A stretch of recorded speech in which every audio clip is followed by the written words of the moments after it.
she was, religious zealot.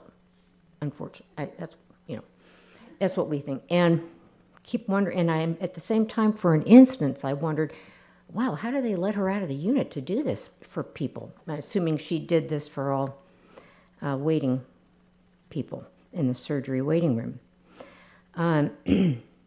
So she came up, put her arms around me, and said, "These are God's arms holding you tight now, assuring you that he is giving you all the strength, love, support, and guidance that you'll need to carry you through these next several months. He is always at your side." And then she left. I thought this was a bit dramatic and wondered again how she had time to do this all day and what her supervisor thought about it. 20 minutes later, the surgeon came out and sat next to me on the couch, and that's when I found out that the minor fender bender was anything but, and that my fiancé had just bled out and died on the operating table.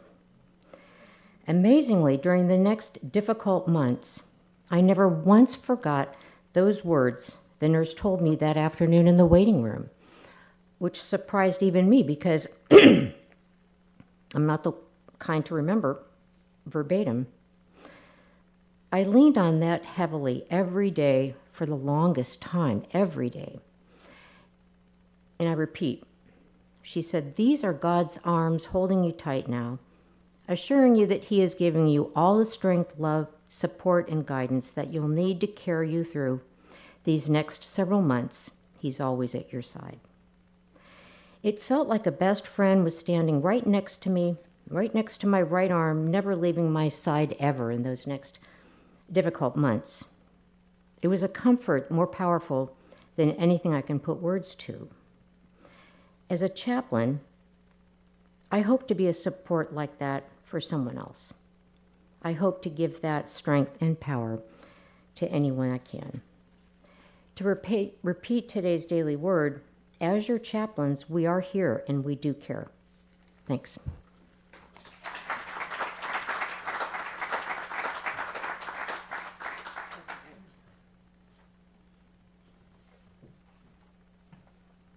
Heart of healing. What a wonderful theme. Healing is the most frequent prayer request at Silent Unity. Webster defines healing as restoring to original purity or integrity. And we are told in the chaplain glossary that through the exercise of faith and our words, our spiritual quality is fused into a unity with the power of the Christ, and the work can be marvelously accomplished. Charles Fillmore said, "All healing is based on mental cleansing. When the mind is free from error thoughts, harmony in the body ensues." Connecting within is important for all of this healing process to begin. I can recognize a need as I begin my prayer. I like to hold it up, asking for spiritual support. It may be a health challenge. I can turn to my divinity deep inside. I can release all fear or concern, visualizing these stumbling blocks floating away downstream, down a blue waterfall. I remind myself that illness is not part of my true identity. I know that wholeness is my birthright. I move through the 5-step affirmative prayer process, breathing slowly first to help relax me. I remind myself that I am with the one presence, the one power. I have entered the stillness. I sit quietly, letting divine power pervade my consciousness.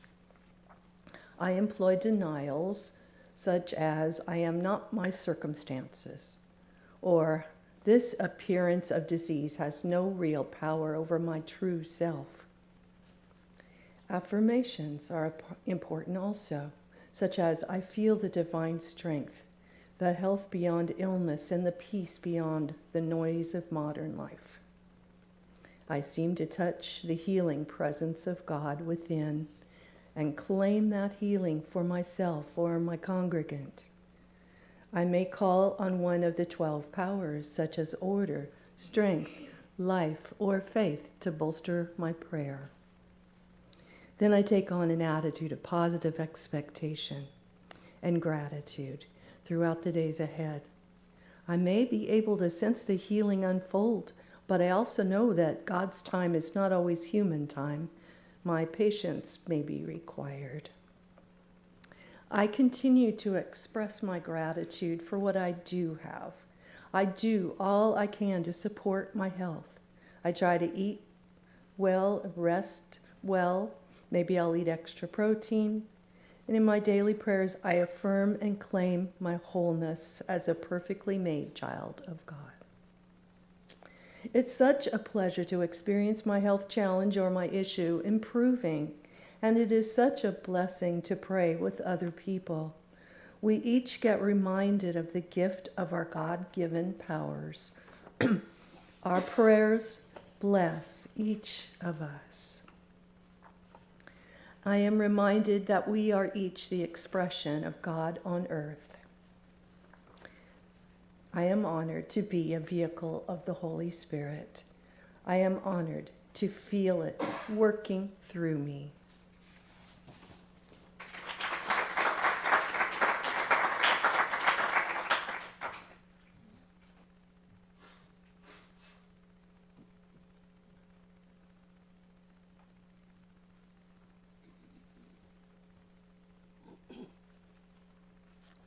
Good morning, everyone. My talk is called My Heart of Healing. When I was diagnosed with what they called early onset type 2 diabetes more than 20 years ago, it was the first time I'd ever been ill I was 40 plus. So it was the first time ever being ill, first time ever having to go to the hospital for myself. But my body was definitely under attack. It was under such severe attack that diabetes killed me. After I'd been revived, I had time to reflect and examine what was ahead. And I was scared. I was so scared that I gave control of my life to diabetes for 15 years. And during that time, my heart grew angry, mean, hateful, and afraid because I knew I was just absolutely powerless. No matter what I did or what I was planning to do or go somewhere, I had to always think, what does diabetes have to have? Is it insulin, a syringe, candy, or a meter, or something I always had to carry with me? So much time and energy I gave it. And also during that time, I forgot that I had been involved in unity. I forgot I'd been a student of science of mind. I forgot everything. Everything I knew was lost in the powerlessness I felt. Finally, I remembered I could pray. And it took me 15 years. On the 16th year, I did remember. And so I started prayer and meditation again. And I began affirming more control over diabetes. It was very hard to stop allowing myself to believe that I could not be cured. I continued with a relaxed routine of prayer and meditation, which led me to an endocrinologist. And after testing me, she diagnosed me as a type 1. Or she said type 1.3. She explained that the test showed that I had had this disorder my entire life. And even though none of this sounded good, it was the answer to questions I'd had regarding my digestive system and the process and foods and things I've been eating all my life. And now I no longer had to calculate and make adjustments. I stopped doing all that when I got my insulin pump. And that was just a big relief. And I'm still praying and meditating, when I let myself remember to do so. And during that about a year and 3/4 ago, we were invited to Unity of Auburn Church. In January 2022, I visited for the first time. We liked it so much, we came back again. And then I took a class that Reverend Cherie was facilitating. She shared how Myrtle Fillmore overcame genetic disorders and remained well for 40 plus years after being given a death sentence. That story stayed with me for some time. And after hearing that story a couple more times, I became so inspired that about 7 months ago, I committed myself to daily prayer and meditation for an hour. I'm still hoping that I can grow up to 8 hours, but one hour at a time. Just devoting myself to this 1 hour each morning has made me more conscious of developing a heart of healing. I had to forgive myself for believing in and giving disease power over my life. Next, I had to relearn and then remember to love myself again. I don't know about anyone else, but loving me is an ongoing activity because it's so easy to forget to say I love you. I love me. It's easy. And so of the 4 heart chambers, parts 1 and 2 consist of love and forgiveness and makes peace, the third part, easier to maintain. And finally, faith is the 4th part of the healing, of my healing heart. Faith is what holds everything together in peace. Faith is trust. Faith is believing that my prayers are heard and being fulfilled by universal energy or God. So recently, I stopped myself from claiming or asking for a healing or to be healed because I've evolved enough now to know that there's nothing to heal in a body that's already whole, well, healthy, and free. So I'm going to close with a positive prayer that I'd like you all to keep on your mind during this day of world prayer. May each mind here know that it cannot be limited. May each heart here know that it cannot be separate. May each of us know only wholeness of being, and together we claim nothing less than the fullness of life. And together we say, Amen.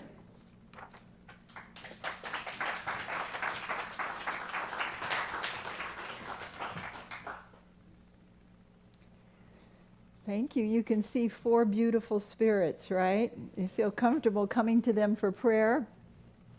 And I have just one little addition that I was reading this morning in the book, Prayer for Protection, A Beloved Prayer Brought to Life. Unity is issuing these now for a donation, or they're free if you write and ask for one. But they take the 4 lines of the prayer for protection and kind of elaborate on them. And so I thought I would just take a minute to remind us on this is probably Unity's most well-known prayer that's known worldwide, right? Worldwide, right? That's a lot of what. So I thought I'd share with you some of what you may already know, but just a reminder on this World Day of Prayer. The prayer for protection is known and beloved throughout the world. Not everyone knows the familiar prayer was written in 1940 by a Unity minister, the prolific James Dillett Freeman, to address the growing war in Europe. We begin this booklet with his story of developing the prayer and his amazement as it took hold and spread. It was even carried to the moon. Now, James Dillett Freeman, most of us know, is Unity's poet laureate. I hope you know that. He was a prolific writer. He was around Unity Village for many, many years. When all of us were in ministerial school, he would eat in the local inn with all of us and sit at the table. And he was kind of cantankerous, but he was just, and he always said, his parents always said, you can't make a living as a poet. But he was Unity's poet laureate, and he wrote the prayer for protection. And there's a little bit of history around it, but it says, Each section begins with a look at the prayer overall. Then, and then the writers describe it. A few things to know. It's the prayer for protection, not the prayer of protection. James Dillett Freeman never tacked on the words, and all is well. Given that the prayer was written in wartime or viewing the circumstances of today, it's easy to argue that all is certainly not well in our human experience, but the presence of God never wavers. The prayer was originally written as me, but substituting you or us is just fine. And so then Mr. Freeman, years ago, wrote a little article about how he wrote it, and I wanted to just share a few of the things about that.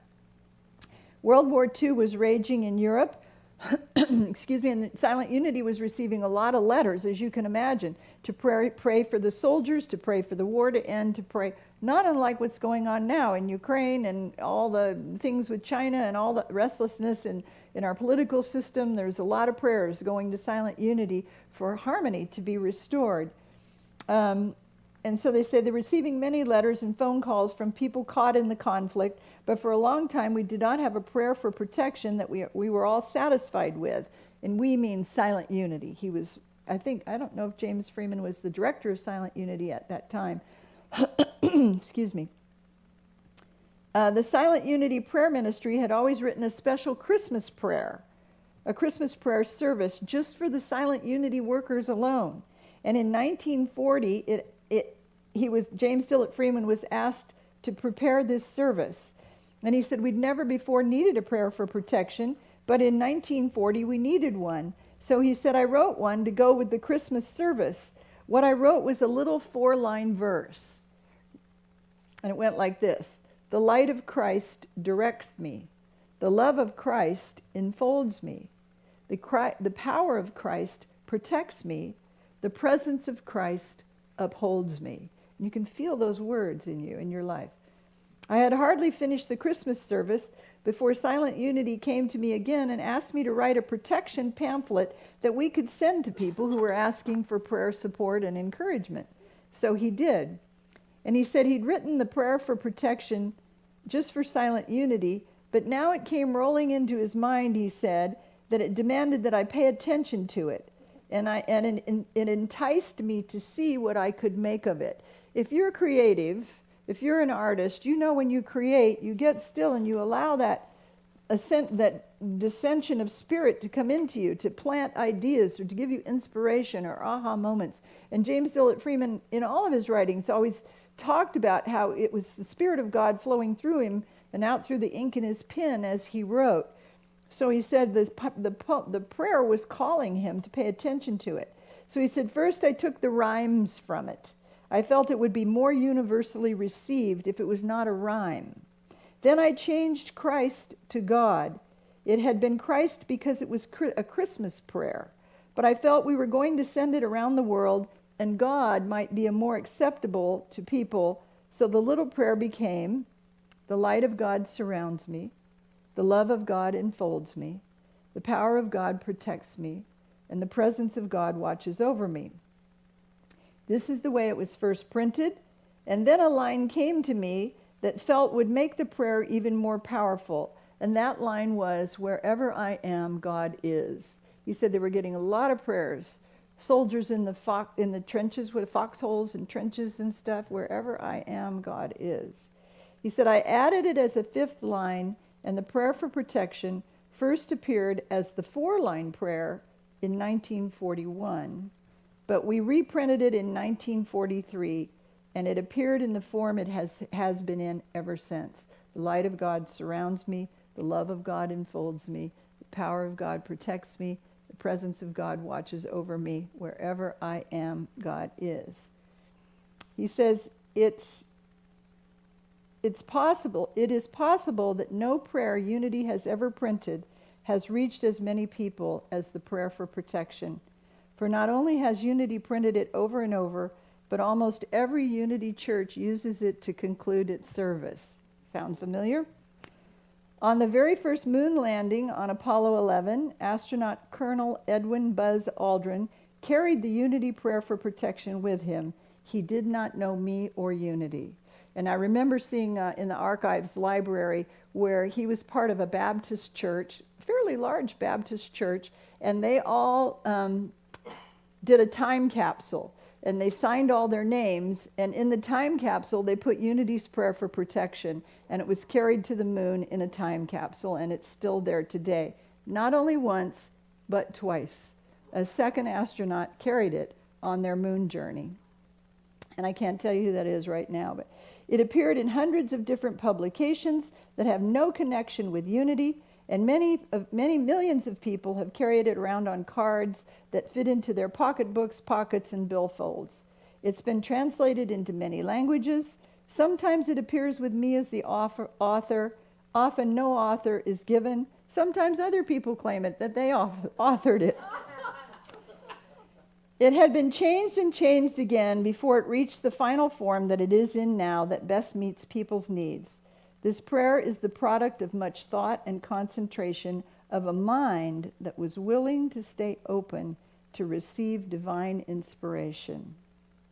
And that was James Dillett Freeman writing about the prayer for protection. For those of you that didn't know, it was carried to the moon, not once, but twice. And then Buzz Aldrin visited Unity Village. He was flying through somewhere and landed in Kansas City, and word got out that he was going to stop at Unity Village, and he came in all of his flight suit.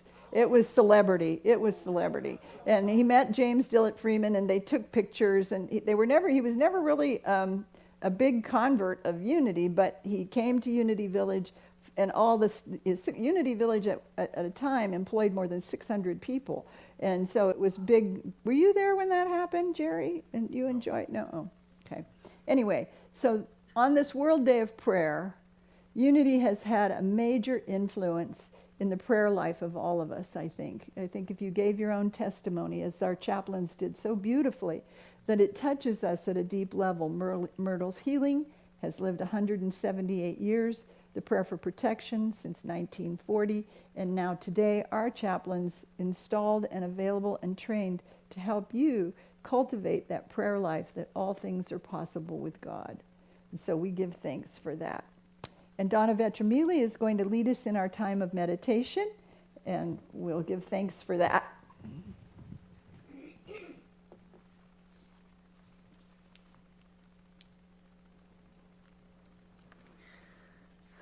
There's an affirmation. I open my heart to healing in this moment. So I'll ask you to say that with me after, because it'll be printed up there. So here's a guiding prayer.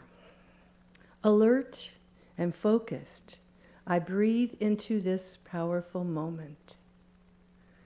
I open my heart that recognizes the healing power of God, the source of wholeness and well-being. I turn within to inexhaustible and ever-flowing divine life. Compassionately, I acknowledge my human experience. Struggles and challenges come and go, but no human condition can hinder the flow of divine life. I heal as I shift my awareness to my spiritual nature and find that God and I, divine life and I, are one. I have ready access to the fullness of life at all times. Healing is happening in every moment of spiritual awareness. Knowing that wholeness and well-being are innate, I celebrate my capacity to thrive in every circumstance. With a grateful heart, I heal. And so it is. Please say the affirmation, I open my heart to healing in this moment with me. I open my heart to healing in this moment.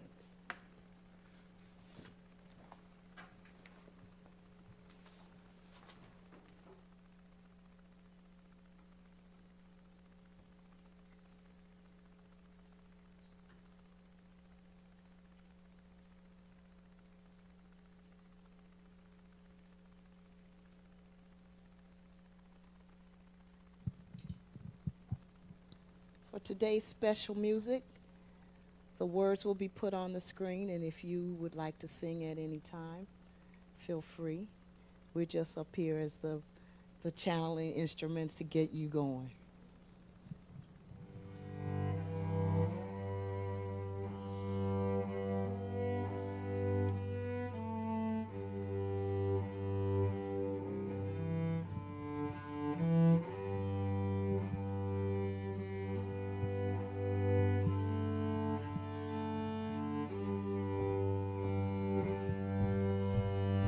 I've got peace like a river, I've got peace like a river, I've got peace like a river in my soul. I've got peace like a river, I've got peace like a river, I've got peace like a river in my soul. I've got joy like a fountain, I've got joy like a fountain, I've got joy like a fountain in my soul. I've got joy like a fountain, I've got joy like a fountain, I've got joy like a fountain in my soul. I've got love like a mountain, I've got love like a mountain, I've got love like a mountain in my soul. I've got love like a mountain, I've got love like a mountain, I've got love like a mountain in my soul. I've got peace like a river, I've got joy like a fountain, got love like a mountain in my soul.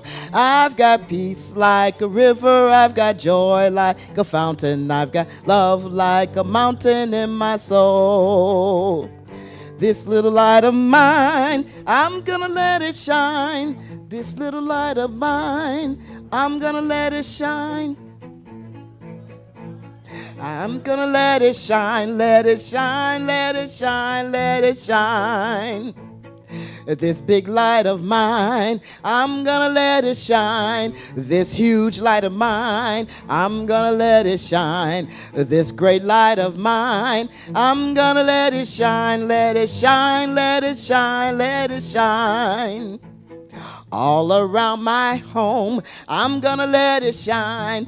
All around my home, I'm gonna let it shine.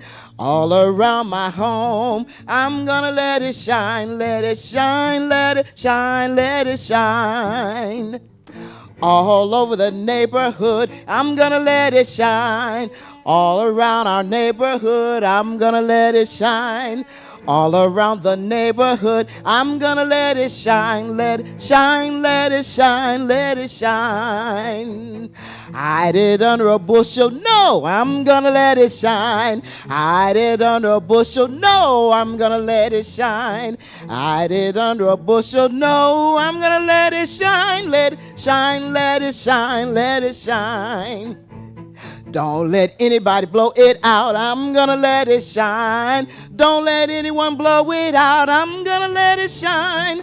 Don't let anything blow it out, I'm gonna let it shine. Let it shine, let it shine, let it shine. Let it shine, let it shine, let it shine. Oh, let it shine, let it shine, let it shine. All right. Thank you.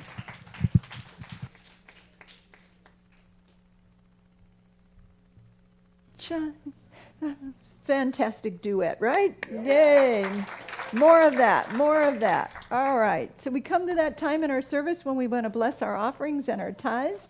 I'll invite the ushers to please come forward. And if you're an auto tither, you remember to pick these up at the back of this, as the ushers will have them for you as you come in, because it's nice to have something tactile to demonstrate the ritual of your giving. It quickens the neural networks of your mind to prosperity. How about that? So we give thanks for that. And whatever your gift is, if you take it in your hand, if you didn't remember to bring it, there's no loss or absence in spirit. Just enfold it in your mind. And we give thanks with our affirmation together. God is my source. I give and receive in love. And so it is. Amen. Dave. I am so blessed. I am so blessed. I am so grateful for all that I have.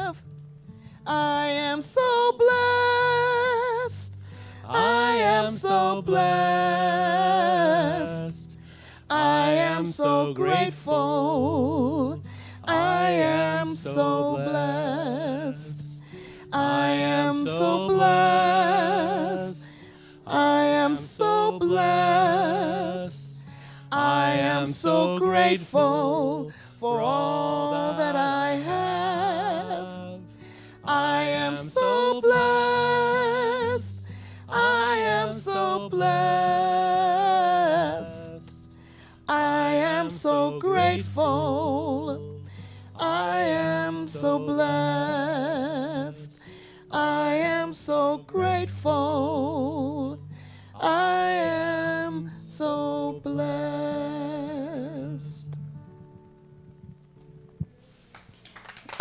Oh.